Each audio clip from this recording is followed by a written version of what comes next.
Shalom, damai di hati, apa kabar jemaat sekalian? Tentunya di dalam anugerah hidup, di dalam keselamatan dari Tuhan Yesus, kita senantiasa terpelihara di dalam kasih-Nya yang agung. Dan saat ini kita pun akan membahas bacaan firman Tuhan dari trilogi pembangunan jemaat menurut Markus 14 ayat 43 sampai dengan ayat 52. Untuk itu mari kita berdoa.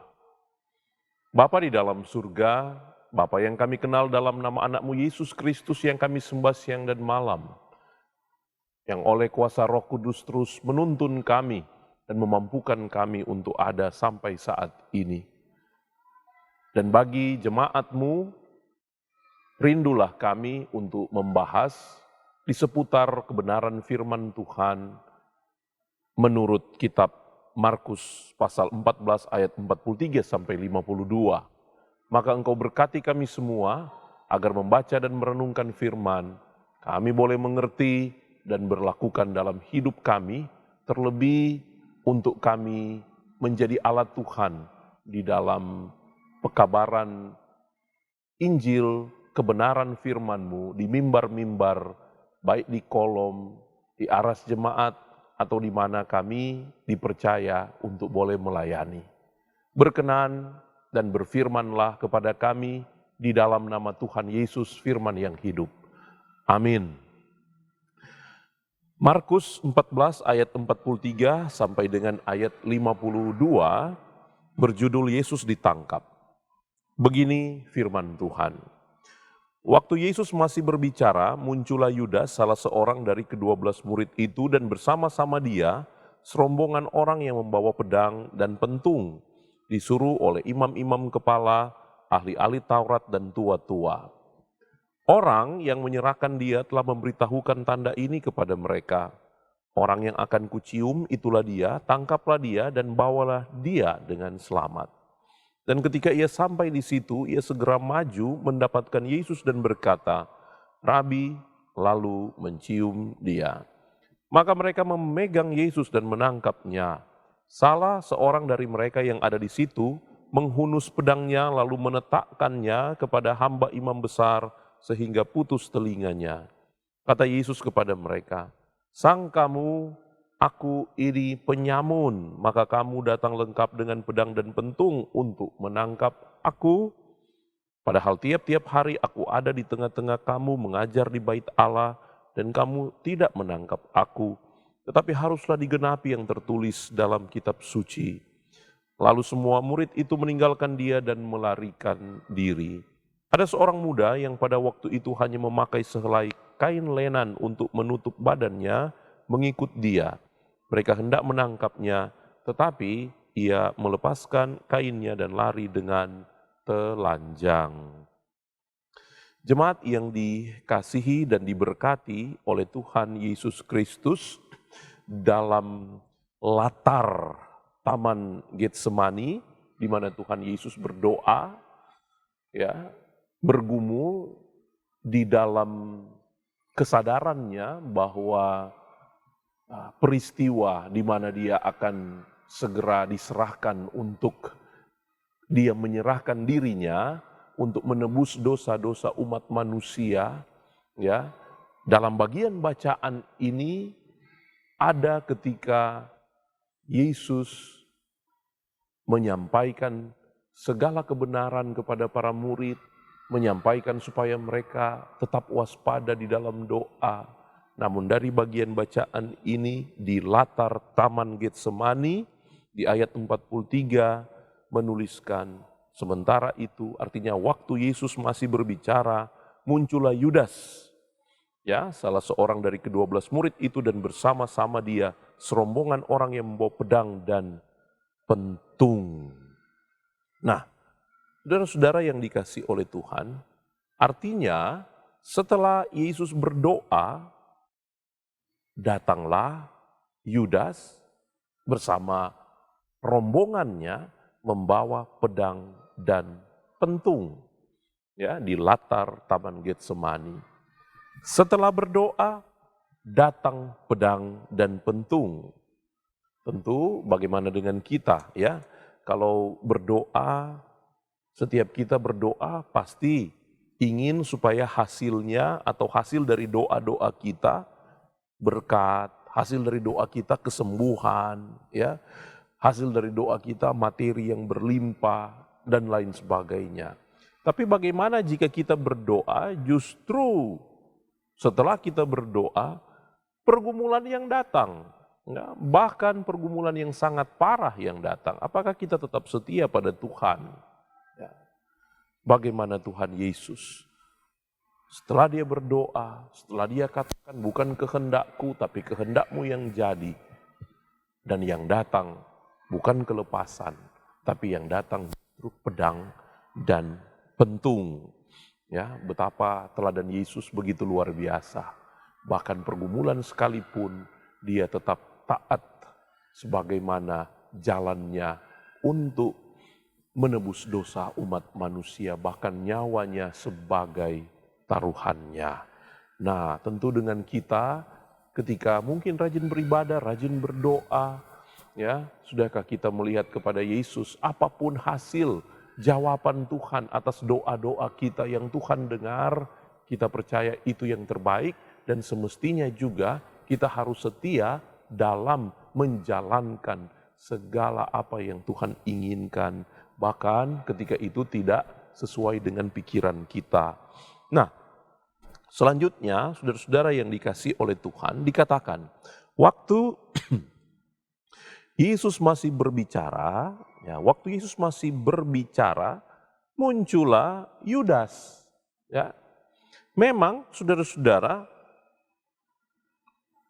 dari bagian ini Yesus sementara bicara datang Yudas. Artinya Yudas dan gerombolannya menginterupsi. Ya, Yesus sedang berbicara kepada murid-muridnya. Dan memang iblis senang sekali menginterupsi ya perkataan Tuhan bagi kita. Firman Tuhan yang disampaikan bagi kita. Kadang mendengarkan firman, kita diganggu dengan apa? Rasa malas, sibuk, ya, yang semuanya atau hal-hal apapun yang semuanya sepertinya menginterupsi Tuhan berbicara kepada kita. Dan itulah iblis, ya, dia senang sekali untuk menginterupsi kedekatan kita dengan Tuhan. Dia ingin mengganggu hubungan kita dengan Tuhan. Tuhan yang senantiasa mau bicara, tapi iblis dengan segala cara pun mau mengambil bagian dan merusak hubungan kita dengan Tuhan. Tapi kita percaya di dalam Tuhan, ya, tidak ada yang sanggup memisahkan kita ya dengan Tuhan. Ya, selanjutnya Yesus, kalau kita mundur melihat dalam Markus 14 ayat 20 dan ayat 21, Yesus telah tahu pengkhianatan Yudas itu, ya. Maka tentu Yudas tidak mau berlama-lama, ya. Yudas tidak mau berlama-lama.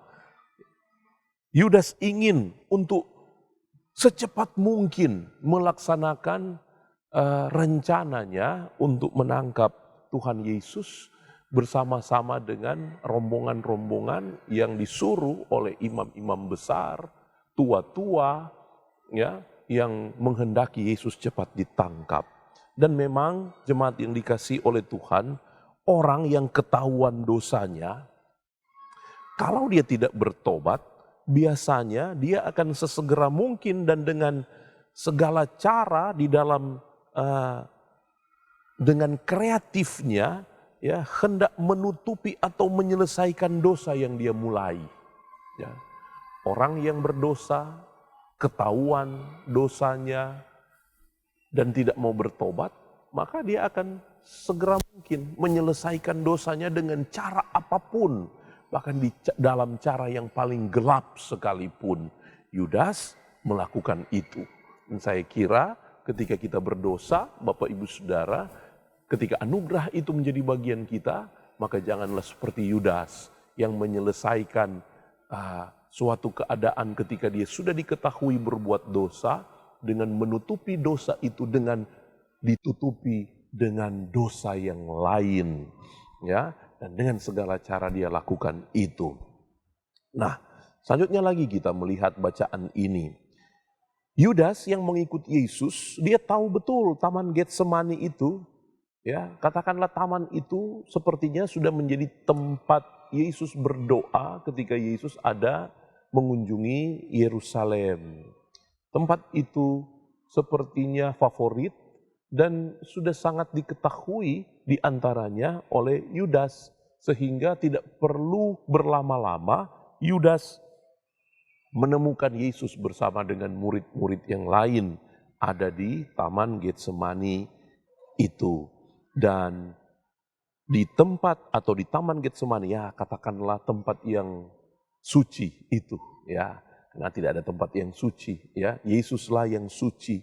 Ketika dia ada di sana, maka tempat itu menjadi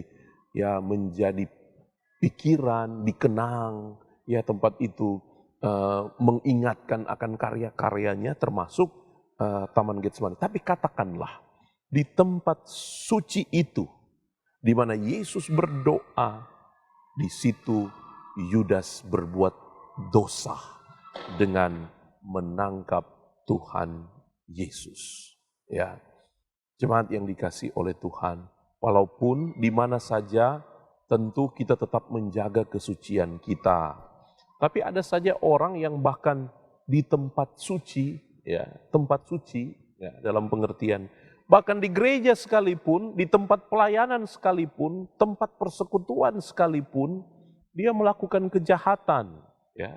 Apakah dia mencari keuntungan, ya, saling menyakiti lewat perkataan, ya, dan juga saling memusuhi, sehingga tidak jarang ada anggota jemaat satu dengan yang lain bertikai, dan bahkan tidak lagi ada dibangun komunikasi karena kebencian, bahkan di rumah gereja sekalipun, ya, bahkan di tempat-tempat di mana kita memanggil nama Tuhan dan membaca firman Tuhan. Artinya bahkan di gereja sekalipun itu terjadi, apalagi dalam kehidupan setiap hari, walaupun dimanapun tempatnya sama, kita berlakukan dan kita tetap ada di dalam kesucian dan kekudusan kepada Tuhan. Dan selanjutnya lagi masih dari bagian ini, betapa Yudas di Taman Getsemani itu di depan saudara-saudaranya dia berbuat jahat, ya, di depan murid-murid atau rekan-rekan yang lain, di depan saudara-saudaranya sendiri. Karena sudah 3 tahun lamanya mereka berjalan bersama dengan Tuhan Yesus, tentu Yudas sudah sama seperti saudara bagi rekan-rekan murid yang lain, ataupun sebaliknya, rekan-rekan murid yang lain dan Yesus sendiri sudah seperti saudara bagi Yudas. Tapi Yudas tidak tahu malu. Dia sudah tidak malu lagi dengan tindakannya untuk mengkhianati gurunya, yakni Tuhan Yesus Kristus. Saudara-saudara, ketika dikontrol iblis, maka hilanglah rasa takut kita kepada Tuhan. Ketika dikontrol iblis, hilang rasa malu bahkan di depan orang tua, bahkan di depan saudara, bahkan di depan pendeta, bahkan di depan orang-orang yang dekat dengan kita, di mana orang-orang itu kadang kita merasa bahagia, merasa damai bersama mereka. Tapi ketika dikontrol oleh iblis, hilanglah rasa malu, hilanglah rasa damai, hilanglah segala rasa yang mendekatkan kita dengan mereka. Ya, karena itu kita terus berdoa kepada Tuhan supaya jangan sama seperti iblis. Jangan seperti Yudas yang dikontrol oleh iblis, ya. Sehingga tiada rasa malu, tiada rasa takut lagi akan Tuhan untuk dia berbuat hal yang sangat-sangat memalukan itu. Nah, jemaat yang dikasihi dan diberkati oleh Tuhan, selanjutnya kita lagi melihat dan memperoleh pesan dari bacaan ini, ya, dikatakan bahwa yang bersama dengan Yudas adalah serombongan orang. Ya. Dalam Yohanes 18 ayat 3, di situ dikatakan sepasukan, ya. Di kitab Markus dikatakan serombongan, Kalau di kitab Yohanes 18 ayat 3 dikatakan sepasukan. Ya, sepasukan prajurit dan penjaga bait Allah. Ya. Dalam bahasa aslinya yakni speira, yakni 1/10 dari legion. Ya. Jadi kalau legion itu berjumlah 6.000 orang, berarti kalau speira yang adalah 1/10 dari legion berarti 600 orang. Jadi segerombolan orang yang bersama dengan Yudas untuk menangkap Tuhan Yesus kira-kira ada sekitar 600 orang banyaknya. Padahal hanya ingin menangkap satu orang bersama dengan belasan murid yang ada. Ya, artinya betapa mereka sangat mengkhawatirkan Yesus. Dan memang saudara-saudara yang dikasihi dan diberkati oleh Tuhan Yesus Kristus, mereka seringkali mengalami ya bagaimana di Lukas 4 ayat 30, Yohanes 8 ayat 59, sering mereka mau menangkap Tuhan Yesus, tetapi Tuhan Yesus seringkali lolos dengan cara-cara yang aneh, dengan cara-cara yang mereka tidak fikirkan, ya, sehingga mereka membawa 600 orang banyaknya. Ya, tapi juga dari bagian ini, mengapa mereka sangat mengkhawatirkan dan mau menangkap Tuhan Yesus dengan energi yang begitu besar, ya, karena mereka tahu betapa Tuhan Yesus itu penuh dengan kuasa, ya, maka mereka sangat-sangat memperhitungkan itu sehingga yang datang dibawa oleh Yudas sepasukan orang yang cukup banyak, ya, sangat banyak saya kira. Nah, saudara-saudara yang dikasihi dan diberkati oleh Tuhan, kalau kita lihat juga di Injil Yohanes, waktu Tuhan Yesus ditangkap, yakni Yohanes 18 ayat 4 sampai dengan ayatnya yang ke-9, Yesus yang tahu semua yang akan menimpa dirinya, ya, Yesus maju ke depan. Dan Yesus berkata di kitab Yohanes, "Siapakah yang kau cari?" Lalu di situ dikatakan mereka menjawab Tuhan Yesus. Ketika Yesus bertanya, "Siapa yang kau cari?" Mereka menjawab, "Yesus dari Nazaret." Lalu di kitab Yohanes dijelaskan bagaimana Yesus mengatakan, "Akulah dia."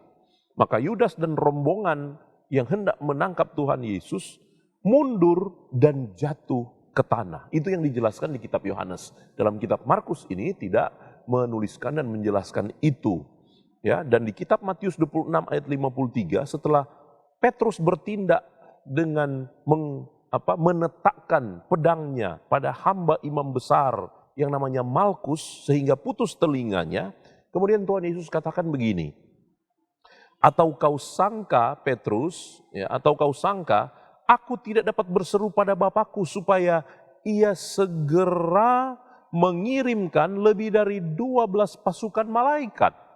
Artinya, apa yang dikatakan Yesus ketika Yesus menyampaikan akulah dia, dan Yudas bersama rombongannya mundur dan terjatuh ke tanah, begitu juga ketika Tuhan Yesus berkata kepada Petrus, "Engkau sangka aku tidak bisa meminta supaya Bapakku mengirimkan, ya, bala tentara malaikat untuk datang membantu atau menolong aku? Bukankah ini menunjukkan kekuasaan Yesus, kekuatan Yesus, dan kemampuan daripada Tuhan Yesus?" Artinya mereka tidak sebanding dengan Tuhan Yesus. Mereka tidak sebanding dengan kekuatan dan kemahakuasaan Tuhan Yesus. Dan ini mau menunjukkan sebenarnya Tuhan Yesus tetap memegang kendali walaupun dia ditangkap. Yesus tetap pegang kendali bahkan ketika dia ditangkap dan hendak dibunuh sekalipun. Berarti pesan yang mau disampaikan bagi kita, ditangkapnya Tuhan Yesus adalah bukti bahwa dia rela untuk menyerahkan diri untuk menebus dosa kita. Jadi Yesus tidak terkendali oleh Yudas dan gerombolannya. Tapi Yesuslah yang menentukan kapan dia ditangkap, kapan dia harus menyerahkan nyawanya. Sebab nantinya di kayu salib kita tahu bagaimana Tuhan Yesus sendiri dikatakan lalu Tuhan Yesus menyerahkan nyawanya. Ya, dia sendiri yang menyerahkan nyawanya. Artinya dia tetap berkuasa pada hidupnya, dia tetap berkuasa kepada orang-orang dan situasi yang ada. Dia tetap pegang kendali. Karena itu saudara-saudara, dalam keadaan apapun Tuhan tetap pegang kendali. Bahkan sesulit apapun hidup Bapak Ibu Saudara, sebesar apapun masalah saudara-saudara, Yesus tetap pegang kendali ya, sehingga kita tetap penuh pengharapan kepadanya. Pergumulan tidak menghalangi mata iman kita untuk terus-menerus melihat kepada Tuhan Yesus yang berkuasa dan yang tetap pegang kendali kehidupan kita. Nah, selanjutnya kita lihat bagaimana adanya ciuman pengkhianatan daripada Yudas dan juga kita bandingkan dengan pedang yang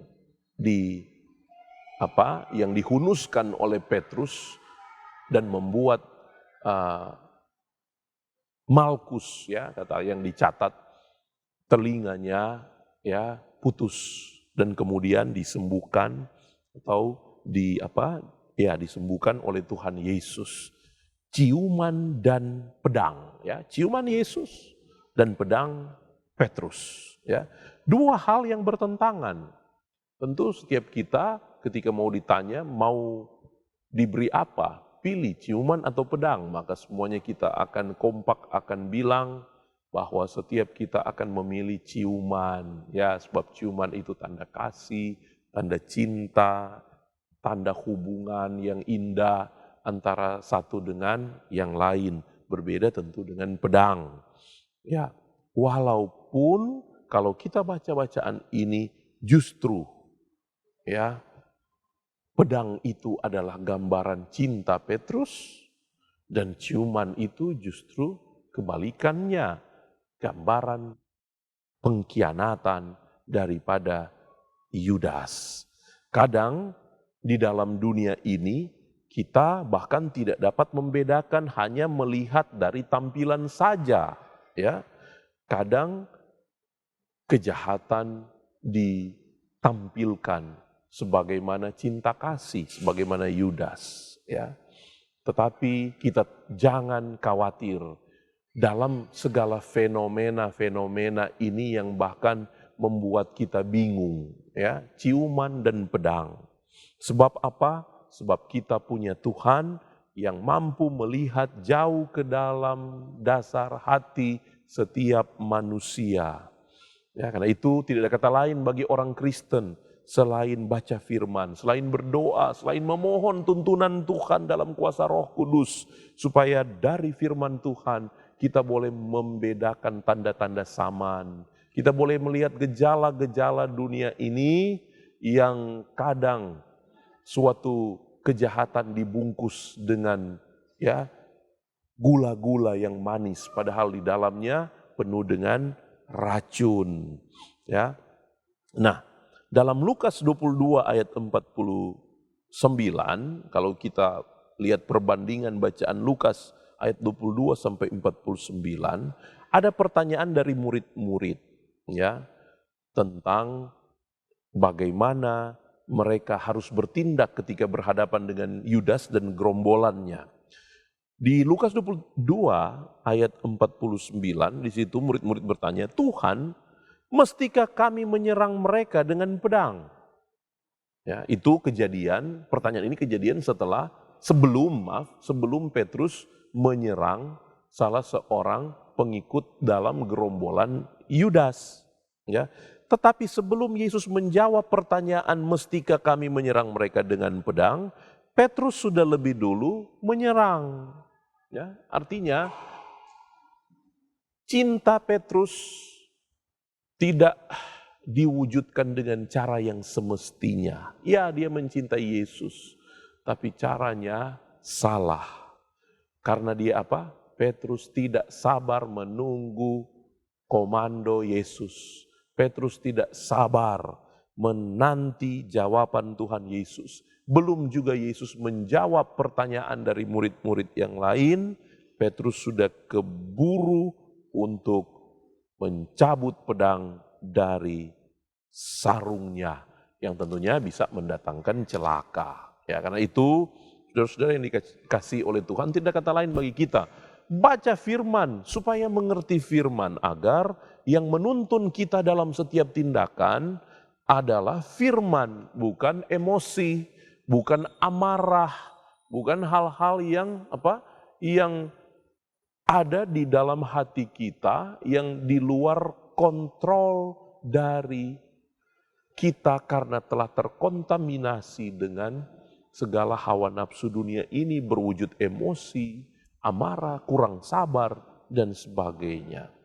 Tapi bagaimana respon Yesus pada ciuman Yudas dan bagaimana respon Yesus tentang pedang daripada Petrus?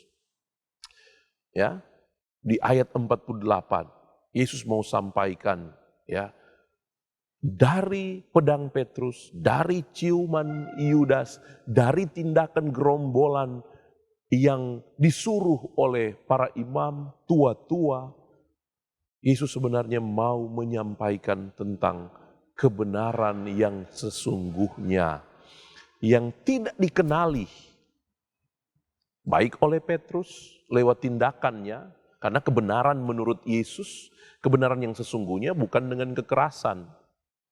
Ya, Petrus salah bertindak dalam menyikapi kebenaran.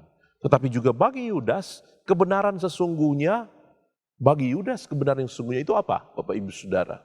Kebenaran yang sesungguhnya bagi Yudas adalah uang. Ya, uang. Dan bagi orang-orang suruhan imam-imam dan ahli Taurat serta tua-tua, kebenaran mereka telah ditutupi oleh dengki, iri, dan benci. Ya, sehingga tidak ada lagi kebenaran di Taman Getsemani itu. Padahal kebenaran yang sesungguhnya yakni Yesus telah ada di hadapan mereka. Tapi kebenaran itu ditutupi.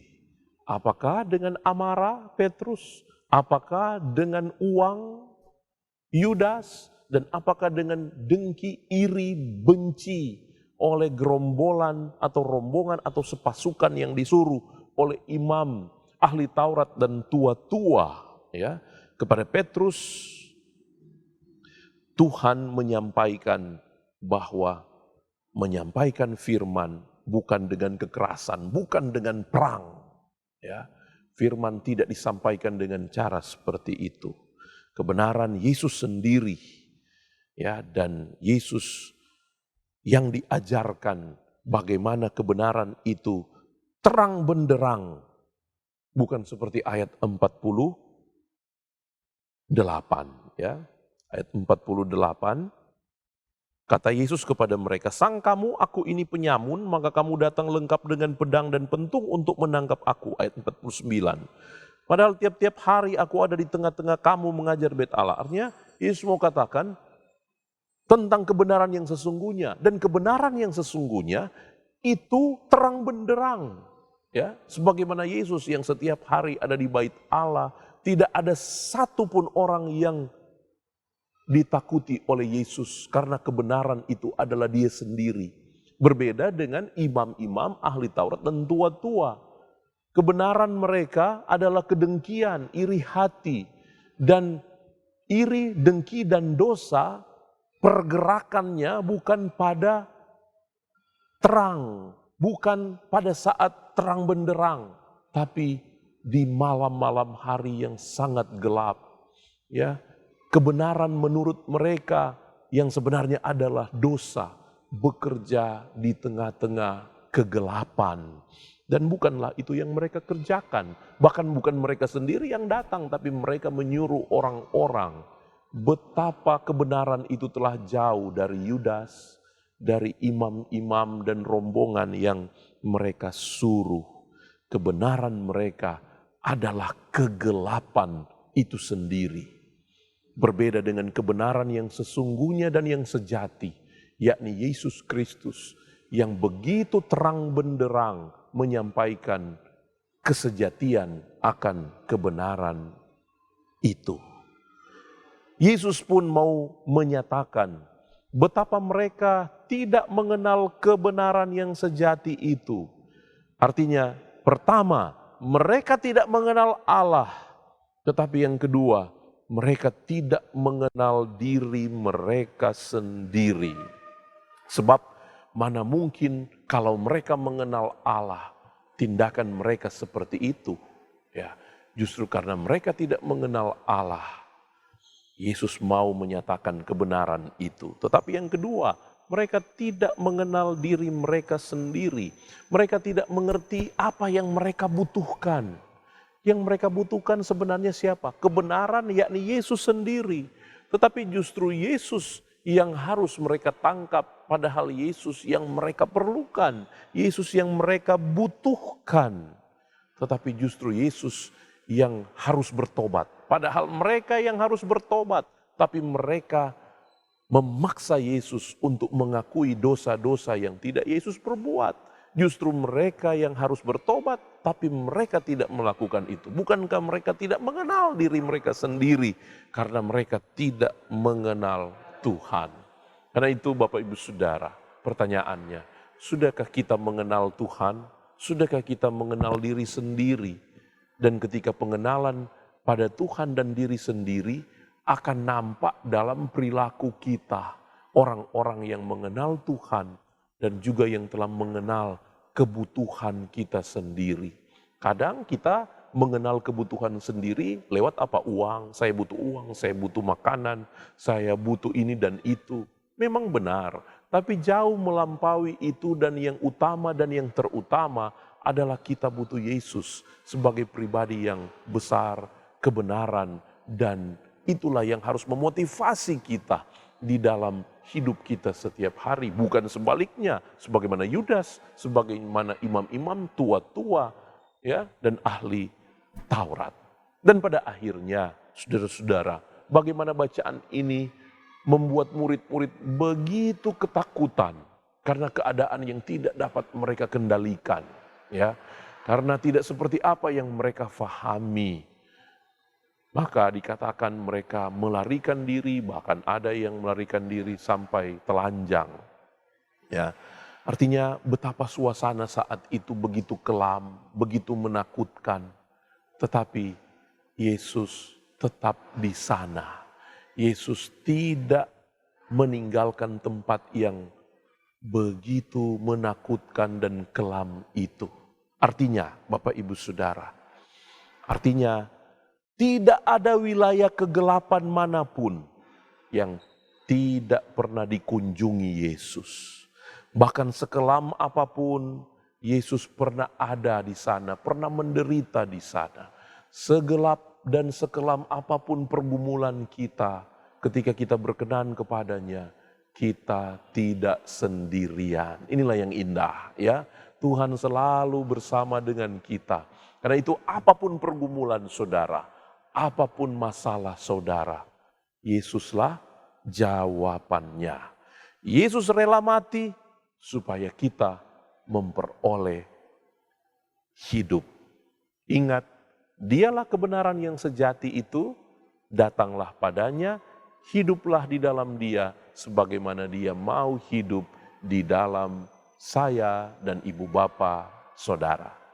Tuhan memberkati kita semua, biarlah